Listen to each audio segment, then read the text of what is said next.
Hi everyone, it's Georgia and welcome to my little quiet time. Behind me is a tapestry that I have in my energy healing room. And as you can tell, well, there's also some light coming in. You can see that interesting light beam. Anyways, I thought it'd be a nice space to kind of be quiet together. It happens to be chilly out. It's winter time. And I thought I might read a little, well, they're poems, but they're really, he calls them psalms. And they're written by Edward Hayes, who is no longer alive, but has a beautiful way of conveying poetry like a psalm. And I think the difference between a psalm and a poem for me is that in a psalm, we are acknowledging and inviting holiness to be present. And poetry, of course, is a very holy expression, but a psalm is like poetry that is intended to connect you to something bigger. Maybe even if it's just a bigger meaning, a bigger sense of life purpose, or a sense of God, however you express that. So that's the difference for me. But if you have an opinion about the difference between poetry and a psalm, feel free to leave your comments below. This psalm is about the chilly winter, which is upon us.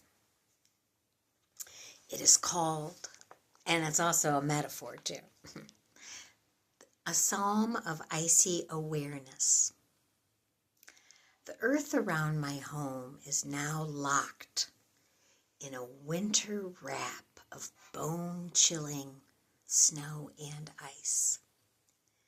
Water, once clear and liquid, a joyous, flowing community, is now frozen into icicles, into crystals of ice. Recently in humanity's long history, there has arisen an isolation, a separation of those who share common human flesh and bone.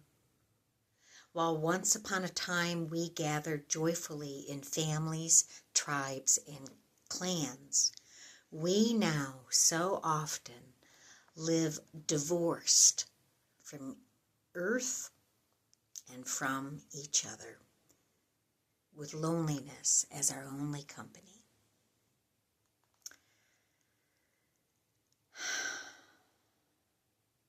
All isolation is ice-olation.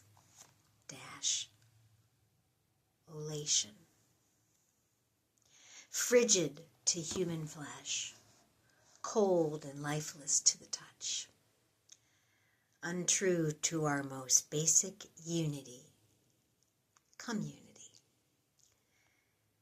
And whenever I act single-handedly, apart from an awareness of my sisters and brothers, I become a deformed, divine disciple.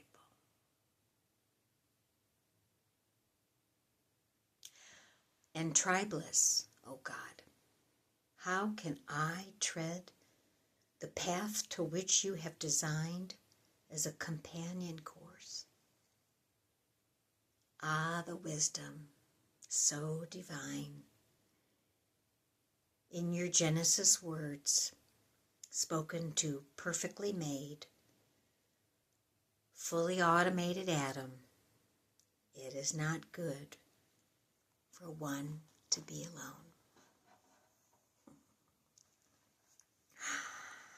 The most powerful sentence I can read again.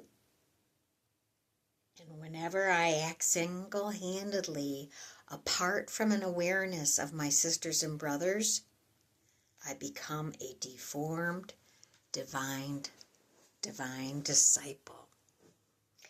You know, this is really interesting for me and very affirming because I'm going through a transformation phase and I'm really open to meeting new friends and having new connections, and I've been allowing myself kind of to be in the quiet time, but I can feel my heart bubbling up for community. And we all ebb and flow in those rhythms, I know. So this was really affirming just because I didn't know what that psalm was going to be about at all. I just picked it randomly. Isn't that beautiful? How, at least for me, when I stay connected inside to my inner life, I get all these kinds of cool synchronicities, and that poem was one of them. Something I would have never planned or read ahead, but it echoed what I needed and what I was feeling. So that, to me, is how intimate God is in our lives. So I hope you have a really good day. And take care of yourself.